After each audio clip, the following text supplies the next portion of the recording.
Let's head deep into the forests of Chhattisgarh and Odisha in India. Here, life follows a different rhythm. It's not about clocks or calendars, it's all about the life cycle of one single incredible tree. This tree is everything to the people who live here. This is the story of the Mahua. For the Adivasi communities, the indigenous people here, the Mahua tree is without a doubt their most precious resource. You know, it's like their bank, their local market, and their cultural heart all rolled into one. One local trader said it best. He said it's simply the gold of this place. So what exactly is this Mahua tree? Well, it's native to India, and pretty much every single part of it is useful. But the real star of the show, the part that an entire season revolves around, are its flowers. These sweet, fleshy flowers are the absolute foundation of the local economy. To really wrap your head around just how important it is, we've got to start with the harvest. And this isn't just a job for these families. It's a tradition, a yearly ritual that connects them to the forest and to each other. The day kicks off way before sunrise. At 4 a.m., while most of us are fast asleep, these communities are already making their way into the forest. You see, the Mahua flowers drop from the trees during the night, so the collection has to start right at the crack of dawn. And this is not some kind of automated process. It's all done by hand. Imagine spending hours and hours bent over, picking up each little flower one by one. It's a full 12-hour day every day for the entire harvest season. Just think about that for a second. After a whole 12-hour day of this painstaking work, one person gathers about 10 kilograms of flowers. That's the reality of this harvest, day in and day out.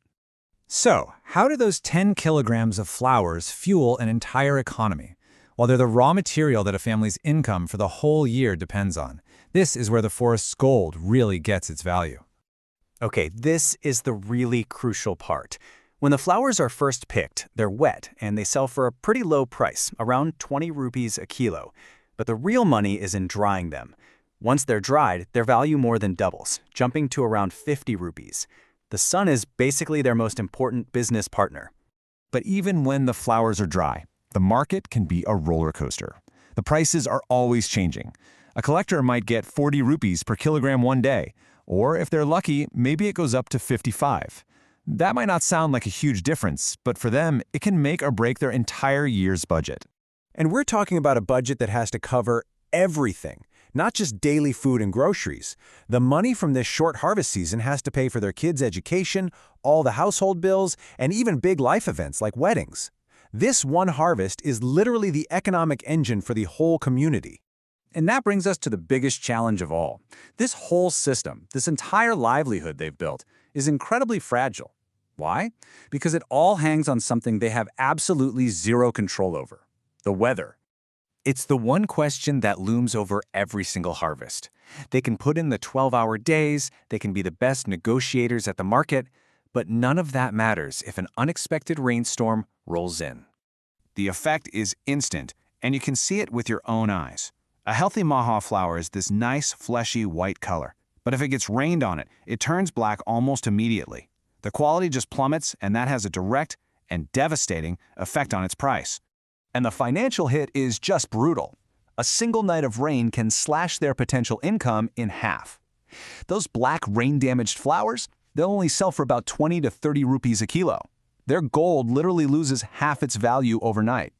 But the Mahua story doesn't stop with the flowers. It's called the Tree of Life for a reason. It keeps on giving to the community in so many ways all throughout the year. So after the flowers are gone, the tree starts to produce fruit, which the locals call tora. This kicks off the next part of the harvest. And just like the flowers, the tora fruit is another incredibly valuable gift from the forest.